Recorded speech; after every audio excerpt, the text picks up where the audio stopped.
Hey, good morning, everyone. Welcome to SEL Week and our SEL 4NJ webinar series. We'll get going in just a few minutes. We're going to give everyone just a little bit more time to arrive. There's a big queue at the door.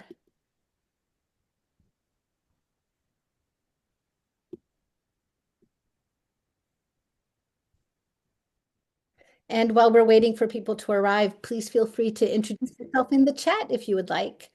Um, Sort of like name, where you're coming from, what school. That would be great. Okay, we're still letting people in.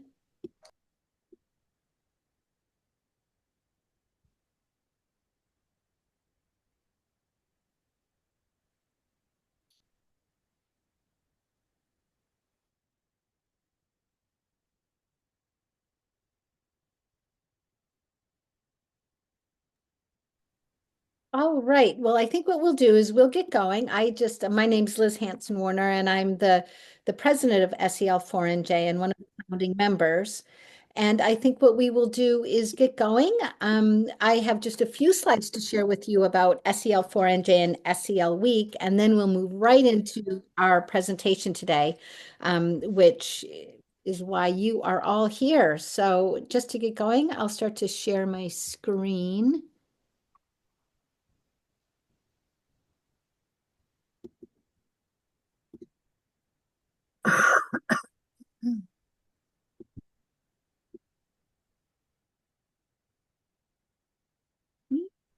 Bill, are you letting people in as they arrive?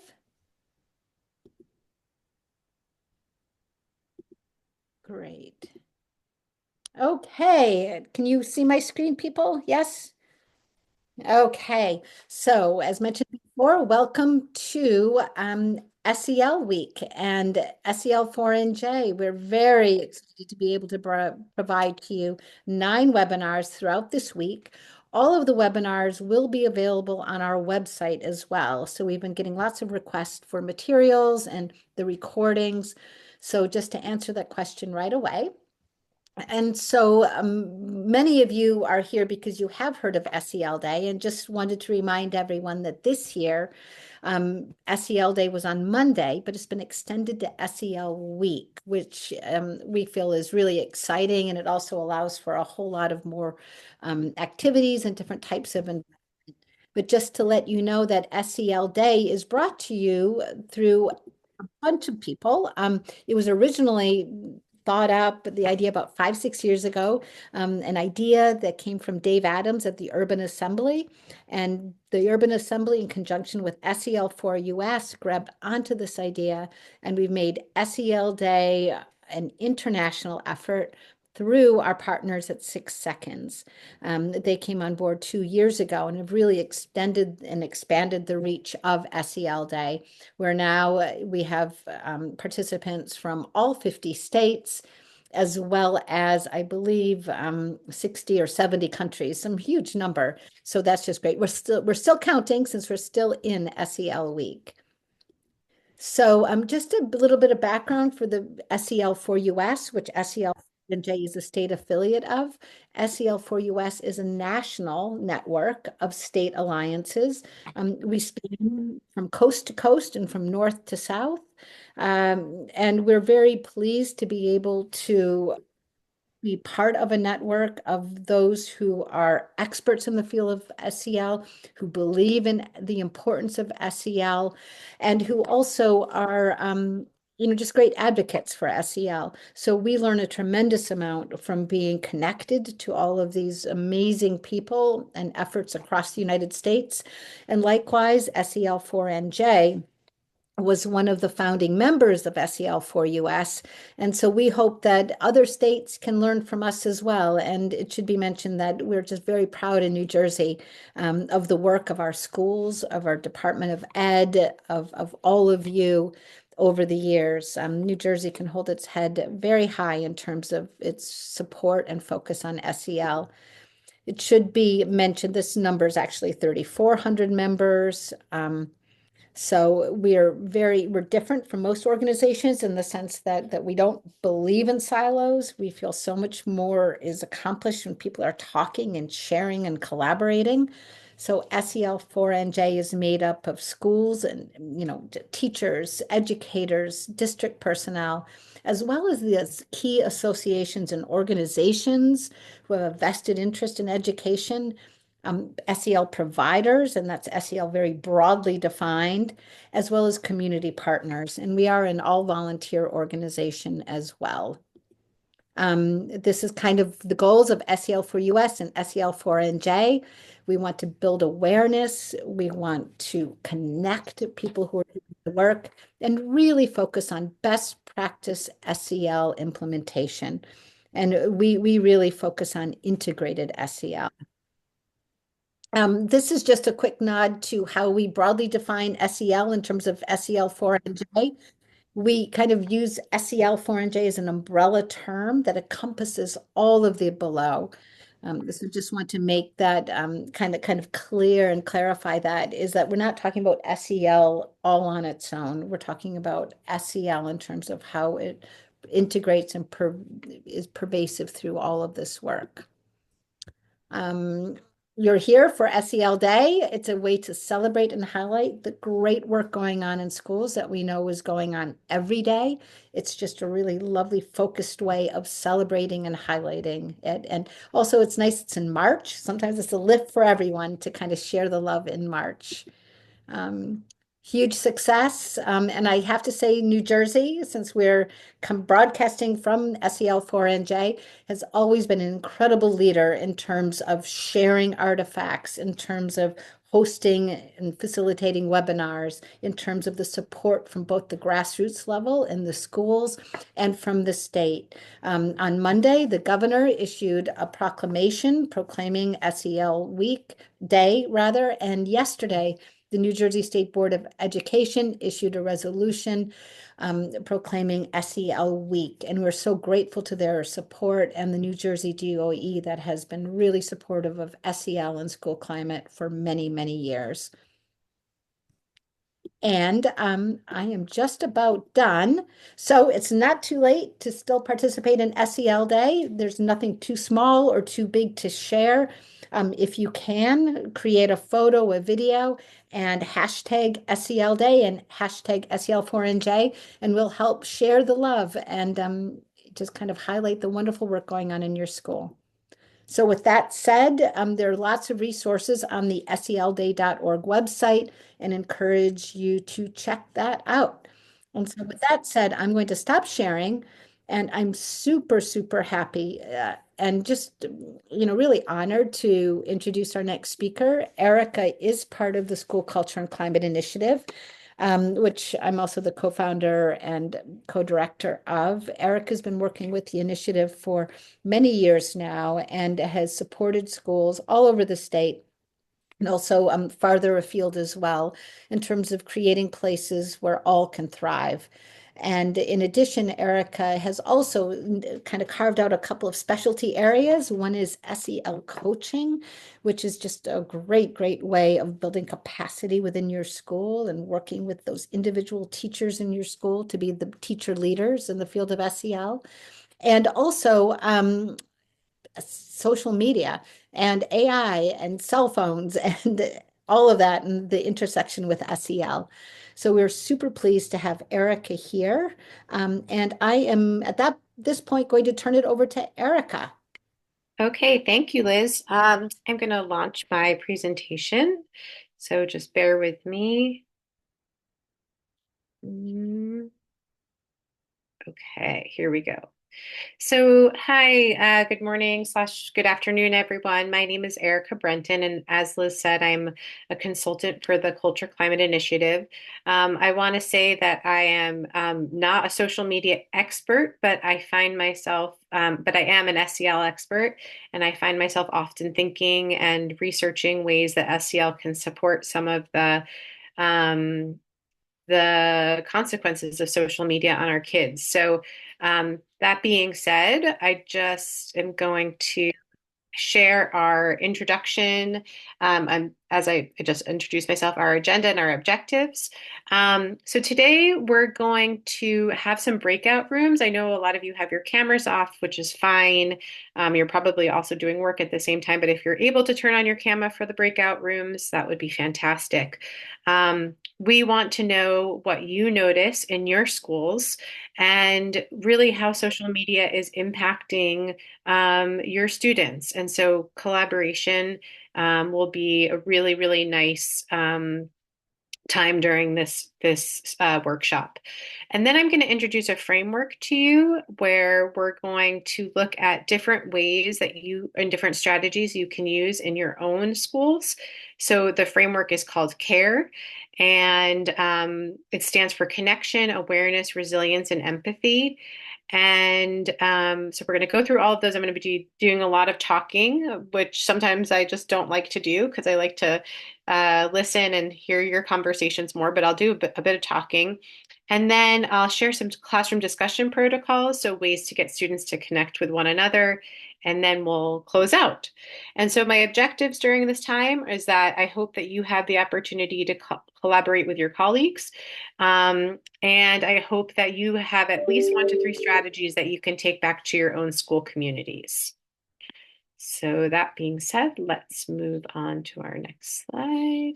Okay, so what do we know about social media? So there's probably a lot more than I've listed on here, but right now what we know is that social media is here to stay. It's not going anywhere. In recent data, which is probably not even all that recent at this point, 22% of 10th grade girls spend 7 or more hours a day on social media. That was from a research study from 2023. Its influence changes and broadens quicker than we can catch up. So it really is like a day-to-day kind of a process where these social media companies are constantly tweaking, constantly changing. So we're always playing catch up. We know that it greatly affects student behavior. So some of the things we hear from our schools that we work with are, things aren't the way they used to be. I can't believe the way students talk to each other. She was left out of a group chat, so she shut down. That behavior is straight from TikTok, and really, really focusing more on discipline policies these days because of such a strong influence of what kids are learning on social media. So this workshop is going to help us to see how we can use SEL to work with social media and support positive student behavior. I just want to mention that this is like not a cure-all. So there's a lot of implications for social media and a lot of things that you might be dealing with that I may not touch upon. But I just wanted to share that this will just be how we can use strategies within the school and how classroom teachers and other school staff, social workers, guidance counselors can mitigate some of the impact. So now, what I would like you all to do is we're going to put you into breakout rooms. And in fact, Liz or Bill, would you be able to help me with that, or should I just do that on my own? I could actually do it on my own. Okay, here we go. And what I would like you to do is chat with your group about what you're seeing in your school communities and take a few minutes to chat about it. And then after you chat about it, I'm actually going to shift my screen real quick. What I would like you to do is put your responses on this Padlet. So I'm going to put this in the chat.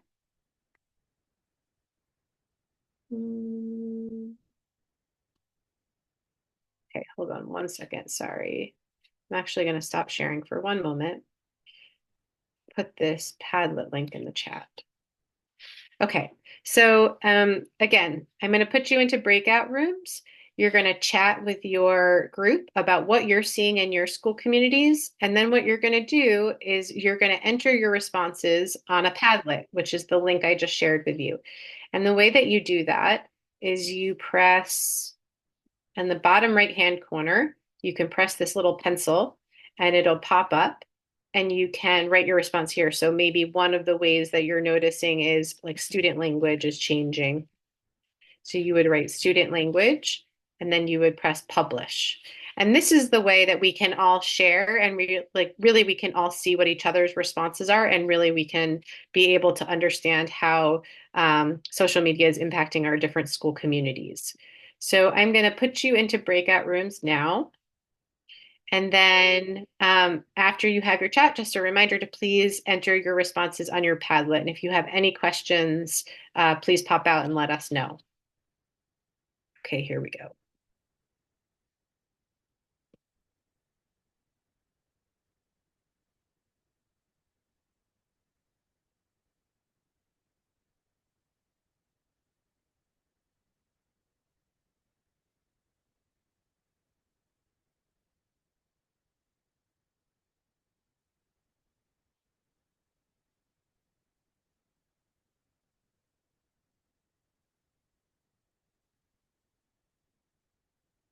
Here comes someone else, Erica. You might want to Okay. the room. Can I just ask you guys a question? When they're in the breakout rooms, they have access to the chat, right? I don't think so.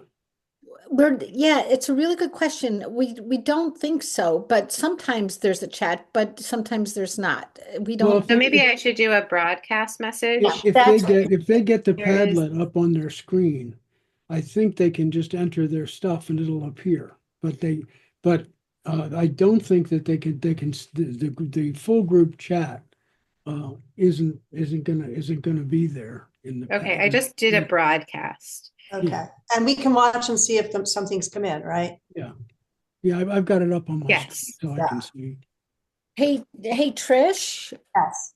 I'm doing a Google Doc outline for the presentation. Have you had a chance to look at the PowerPoint?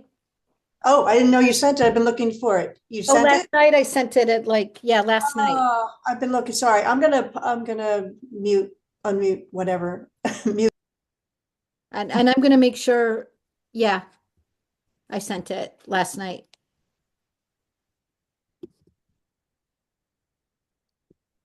How many minutes do you think? Um, is it just the one question, Erica? Yeah, but then they have to enter it in on the Padlet and they I all would have to say, I share. would say, give them, I wouldn't give them too much time, 5 minutes. 5. 5 minutes. Yeah, I was thinking the same thing. Here comes somebody else who needs to be. I got them. I'll take care of entering everybody. Yeah, we just have to get them into a breakout room.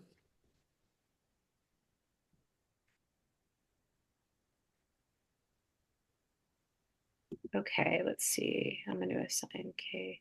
Hi everyone. Thank you for joining. The participants are just in breakout rooms at the moment. So Erica, do you think we should? Yes. Yep. I I'm do. going to assign K to room 4, and your group will let you know what's going on, Kay. We're just sharing how social media impacts our individual school communities.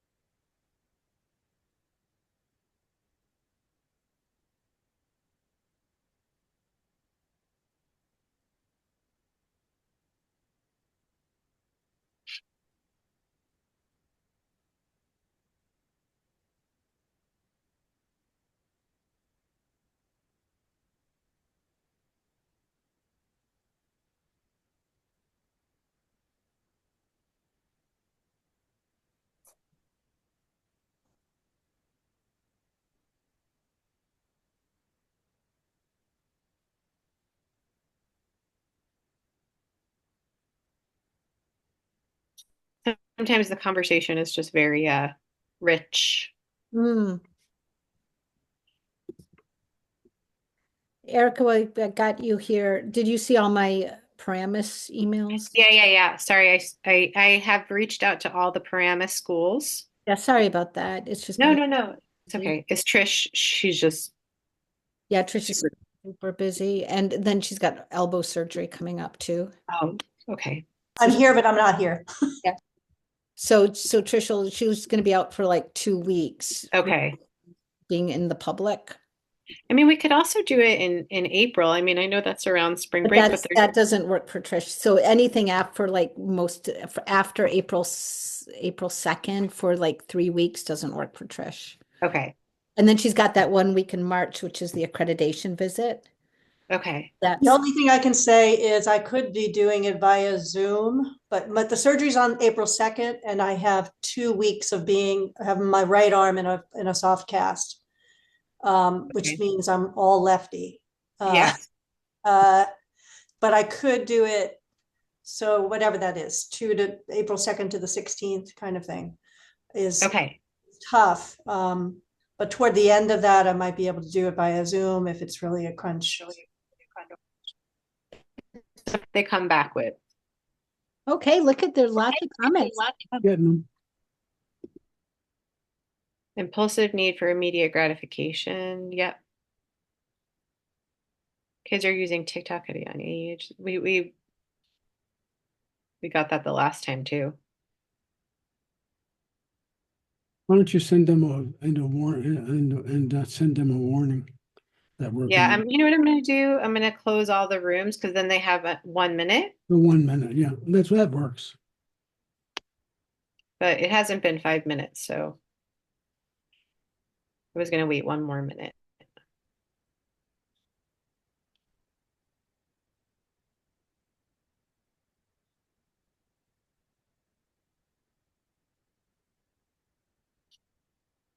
Mimic skits and dances. Okay.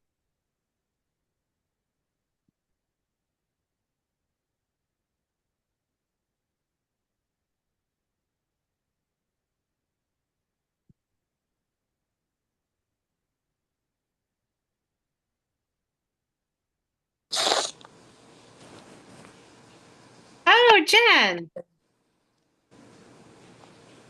Hello. Jen is a member of my Montclair community Yes, yes. and a good friend. Hi. Hi. I registered and then I saw that it was you, and I was like, even better. Oh, that's so nice. It's so good to Yeah. see you. Yeah, you too. I'm gonna go off video because there's a lot going on here. But Yeah, yeah, yeah. hello. Yeah. Jen works for YMCA in their mental health department, doing a lot of programming.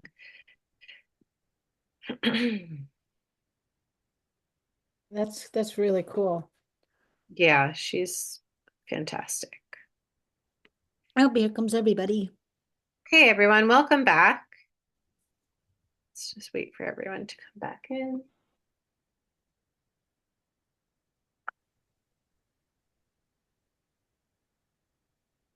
Okay, so just making sure that this is everyone.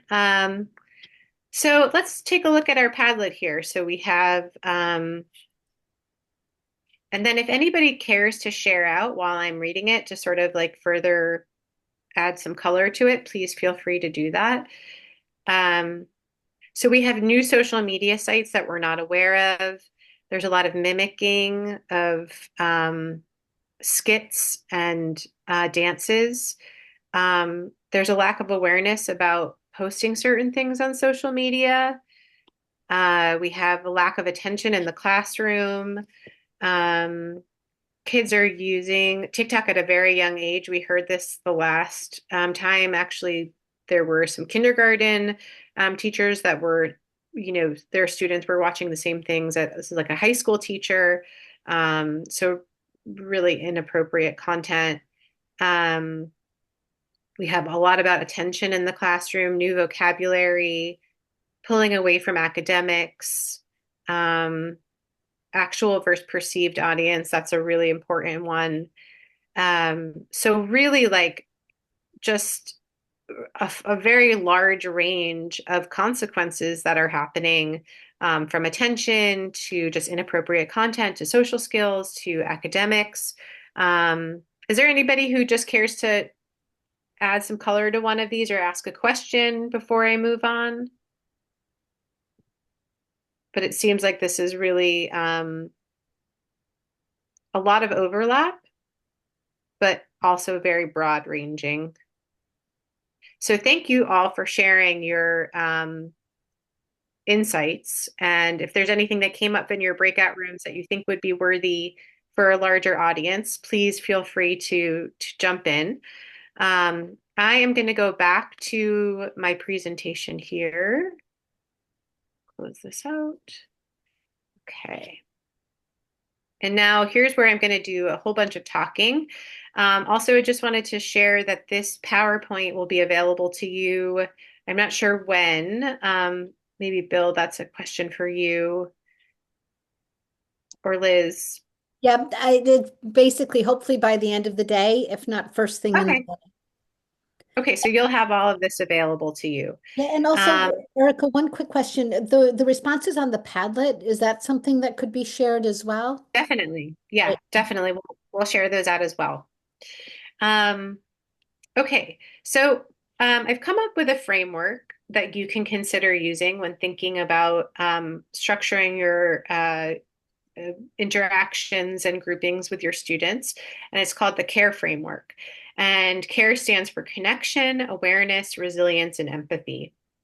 So we have the first connection, which is just about fostering meaningful relationships online and offline. And I'm going to give examples for each one in a moment. But like an example would be to create like digital connection, classroom digital connection contracts. So how do we treat each other online? Um, then we have awareness. So really helping students to understand how social media impacts their self-esteem, their focus, and their mental health. So an example of that could be like weekly SEL check-ins about their online experiences. Maybe you're doing check-ins about, mood or using a mood meter, but maybe shifting the attention to an online experience. Then we have R is resilience. So considering how to build coping mechanisms for online experiences, including cyberbullying and exclusion. So really thinking about, just like I said with the mood meter, thinking about teaching emotional regulation tools. So if there is a negative online experience, how can they cope? How can they regulate themselves? Breathing exercises, journaling, etc. And then we have the E is for empathy. So really thinking about how and this probably is the most important, is how we cultivate compassion for others and avoid harmful digital behaviors. So an example could be doing role plays around cyberbullying and what would be the outcome for the victim? What would be the outcome for the bully? Any bystanders? And then also thinking about how we can role play, like how could we frame this in a more positive way? How could we have positive digital citizenship?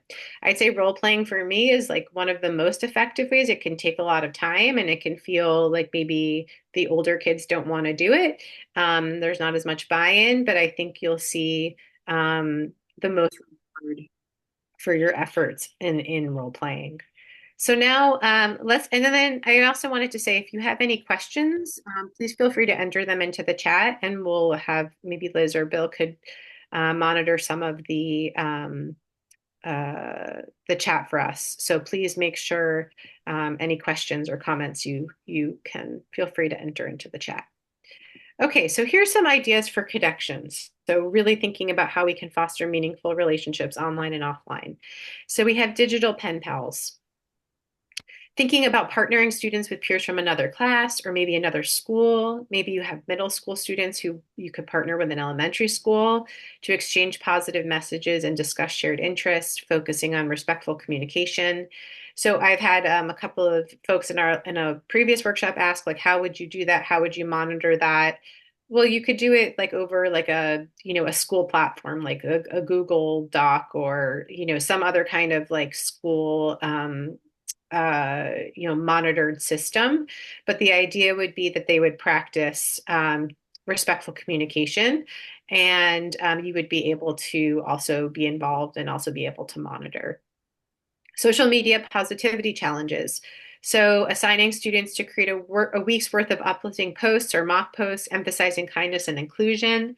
So, we have all kinds of challenges in school, academic challenges, social emotional challenges. So maybe there's a social media challenge and maybe there's some kind of like, award to a class who has the most uplifting posts Maybe they get a free night of no homework or something like that. But thinking about how we can include social media in some of our other efforts in our schools. So collaborative class projects. So using platforms like Padlet or Google Doc to create online group projects where students practice teamwork and respectful digital collaboration. It's kind of similar to the Pen Pals, but this would more be for class projects, something that you could monitor. Offline together time, so dedicating classroom time for group activities that encourage face-to-face interactions, problem solving, team building exercises. A lot of times we hear from teachers or other school staff that there's not enough time, but there's something you could do with the first 5 minutes of class, like would you rather, or just like a quick kind of way to get students interacting. You really don't have to spend a whole classroom period to it. It could just be a few minutes in the beginning of every lesson, or once a week even. And then we have classroom digital character. So having students co-create a set of digital behavior norms to guide their interactions online and offline. So that's a little bit like we talked about with the contract. Maybe there's a technology teacher who could really spearhead this. But the idea is that, students would abide by the charter and really hold themselves and each other accountable. Okay, so I'm going to move on to the next part is the A for awareness. So helping students to really understand how social media impacts self-esteem, focus, and mental health. So here are some ideas that you could try. You could have a media analysis journal. So you can assign students to track their feelings before and after using social media for a week and then reflect on patterns in class. You could do a social media highlight reel. So you could lead a discussion about the difference. And this is kind of leading to what you had talked about in terms of perceived and real, audience. What's really curated and what's reality by influencers or celebrity posts. And so I was just gonna link it to something that you had written before. Anyway, I'll come back to it. But the idea would be that, and I think adolescents really like the idea of knowing that, these companies are trying to like pull the wool over their eyes. And so when they know that, when they know they're kind of being deceived, they're more likely to have some distance from these social media sites. So really kind of digging deep with that. Spot the algorithm activity. So teaching students how social media algorithms, this is kind of what I was just saying before, influence their feeds and challenge them to adjust their settings or explore new content intentionally. This is also something that could be taught to parents. And I know that parents are a big part of this puzzle. And a lot of times, especially in our last workshop, there was questions about how parents could be more involved and learn about these things. So maybe the school could take the lead. There's also a lot of really wonderful social media supports for parents out there. A gentleman by the name of Max Stossel has a company called Social Awakening, and it's all about parent education, student education. So I encourage you to, and I can write that in the chat box. I encourage you to take a look at that. Emotion mapping, so using an emotion wheel to help students identify how specific types of social media content affect their mood, kind of similar to what we talked about in the connection piece. And digital footprint, so have students create a visual map of their digital presence and discuss its long-term impact on the personal and professional life. So I hope one of these ideas could be supported, and I think there's a lot of also academic overlap here, and could be used in like a lot of different applications. Okay, so Erica, again, here's a question coming in from oh, Terry thank you. about, do you have a preferred emotion wheel? You mentioned emotion mapping. Yeah, so my preferred emotion wheel would be using the mood meter. I'm just going to write it here. It comes out of the Yale School for Emotional Intelligence, and it really helps students to identify, high energy, are they low energy, are they feeling is it a positive emotion? Is it an uncomfortable emotion? And then there's a lot of gradations in terms of the actual emotions. But I like it because it's research based and it's very kid friendly, and you could use it as a kindergartner, you could use it as a middle schooler, a high schooler. Um, yes, you're welcome, Kira. And if anybody else has another one that they prefer or like, you could please feel free to enter that into the chat box too. Um, okay, because there's probably a lot of wonderful resource in this Zoom room. Okay, now we have resilience. So building coping mechanisms for online experiences. So this would be if an online experience, a negative online experience actually happened. So we can consider doing a reframe it exercise. So you would actually proactively provide examples of negative comments or interactions and guide students through the reframing process. So how would they go about responding, or how could they change some of their negative comments to something more positive or neutral. So this again would be maybe like a scenario, or maybe something where you would take things that actually happened in real life, and then they would kind of flip the coin and really think about ways to make it more positive. A cyberbullying response role play. So again, this role play scenario that we talked about before. So what happens if you are cyberbullied? How to seek help, how to respond, kind of making sure that students know where their resources are and where their, trusted adults are. Self-talk scripts, so teaching students to have positive affirmations or scripts that they can use to counteract negative feelings. Again, hopefully these things are not happening, but if they are, like, how can we make sure that students aren't as affected by them? A digital detox day, I think we could probably all use this. So having a screen-free day, maybe students get off their Chromebooks for a day, encouraging students to journal about how it affects their mood and productivity.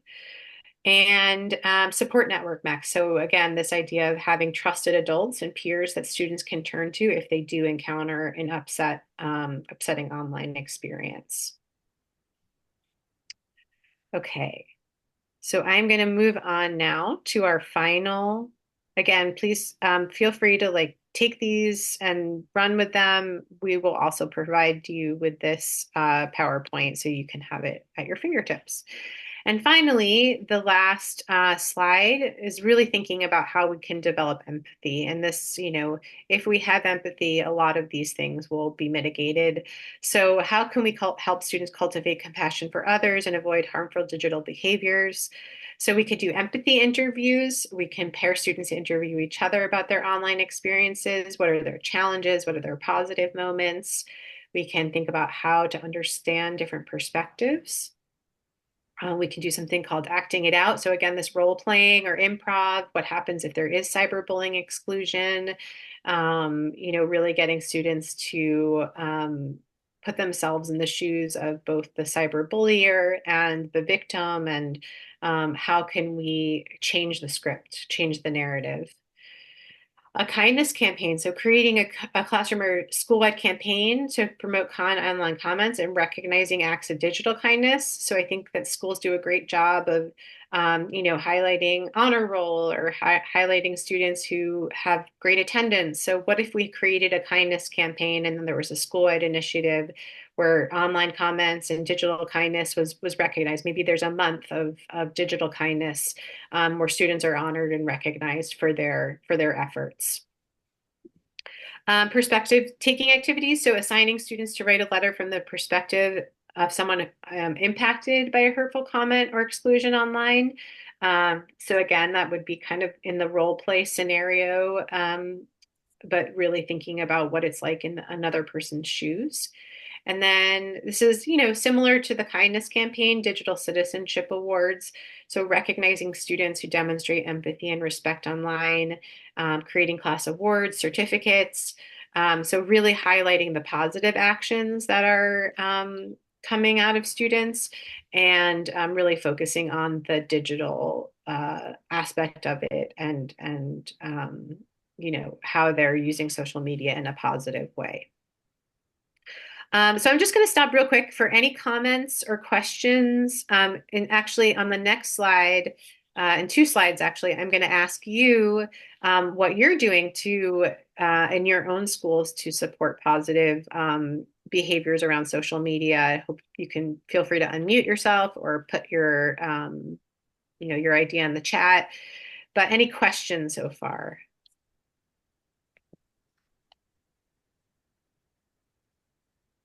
Okay. So I'm going to keep going. So this is something that we work with very closely in our school culture and climate world is a student team. So thinking about bringing a student team together of representatives to ask them, like, what do they think would be helpful? What do they think would be a good way to, promote positive digital citizenship?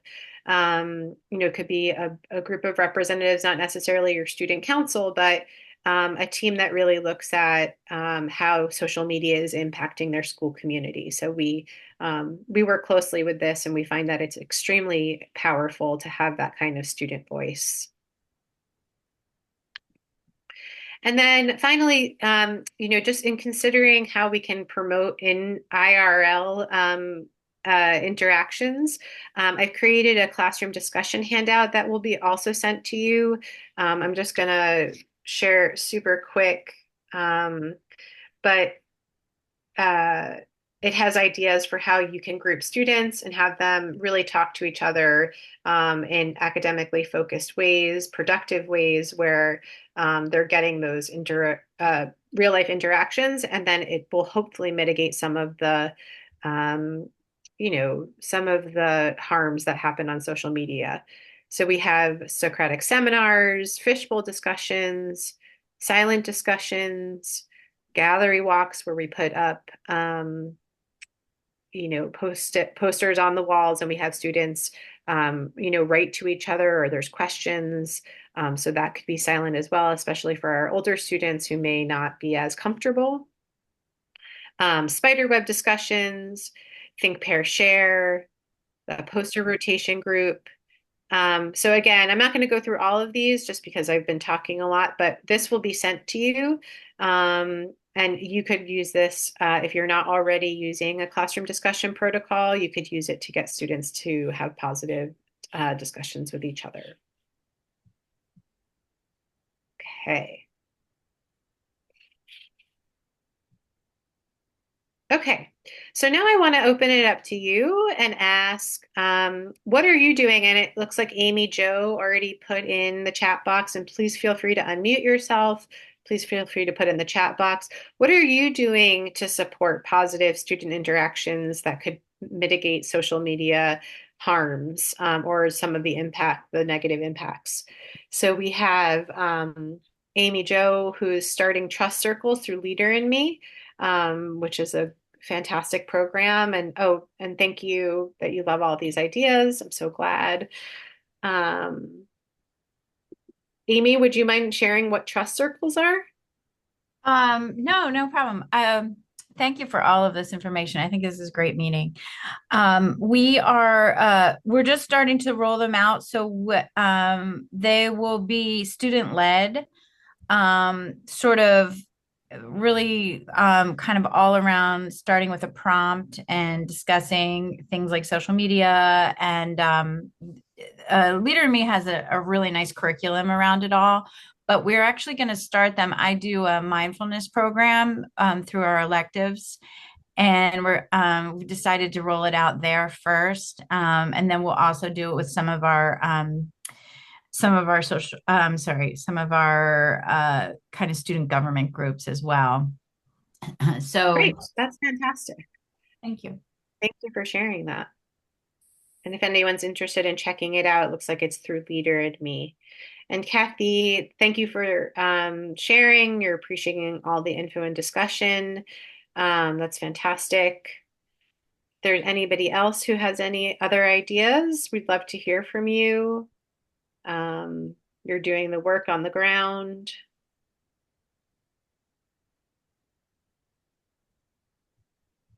If not, that's okay. All right. So please feel free to add more to the chat if you want to, but we're going to do a quick closing. So curious for you, what resonated the most during today's session? Uh, you know, maybe there's one idea that resonated, maybe it was the whole thing, but if you could enter into the chat box something that resonated for you, we'd love to know.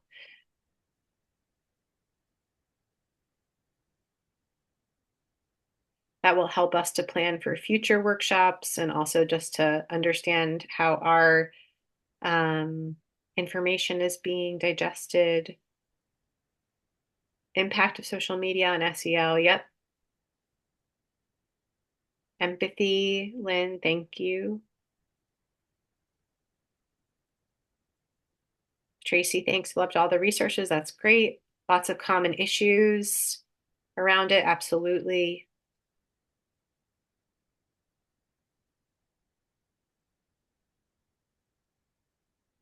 The self-talk script, awarding empathy. Great. Amy, thank you for sharing.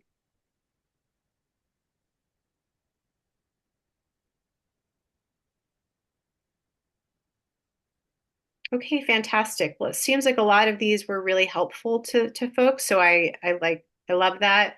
And again, this will be forwarded to you and the Padlet and the classroom handout. So hopefully you'll have lots of tangible tools to use. And thank you so much for your participation and your willingness to come during a busy day. I'm going to hand the mic back over to Liz. And I hope everyone has a great rest of your day. Wonderful. And thank you, Erica. This was the second time I heard this presentation because Erica's shared it at our school support network meetings, which if you don't know about, suggest you attend those as well. But the second time hearing this, I was just really, what resonated was just how many really great ideas and resources there were, just lists and lists. And and what's fabulous about this is every classroom's different. Kids are at different ages, but so many of these can be adapted to different classroom settings and different kids. So it's just a wealth of information, Erica. So thank you so much. Good. Yes, you're I, welcome. that was just fabulous. So as Erica said, we will make all of this available. We just have to wait for Zoom to do the recording and that sort of thing. So just like this presentation, all the support materials and the recordings from all of the webinars this week are going to be made available publicly.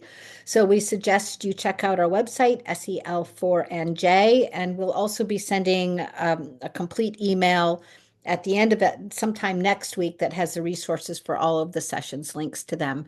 So just wanted to thank Erica again. And for those of you who still are up for a couple of more webinars, this afternoon, well, not this afternoon, well, I guess in about 12 minutes, we're going to be hearing from our colleagues at Rutgers and the DO and New Jersey Sustainability for Schools about the NJ Sky Climate Survey, a free resource.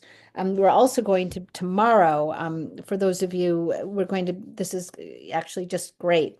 One of the people on the leadership team of SEL4NJ, Dr. Stuart Green, who's one of the strongest advocates, anti-bullying advocates in the state, will be hosting a session, and he is a sellout most of the time. So we're just so thrilled Stu can provide his workshop. We're also going to be hearing examples of hearing from some friends in Mercer County and Kidsbridge and the work they're doing, which should be great. And that will wrap up our webinar series.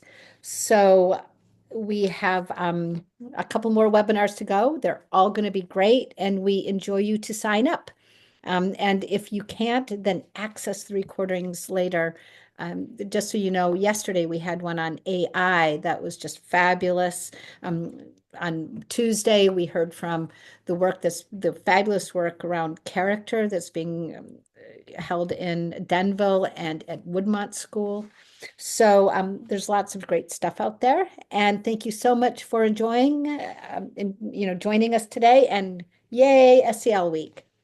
So with that, we will say goodbye and hope to see you soon.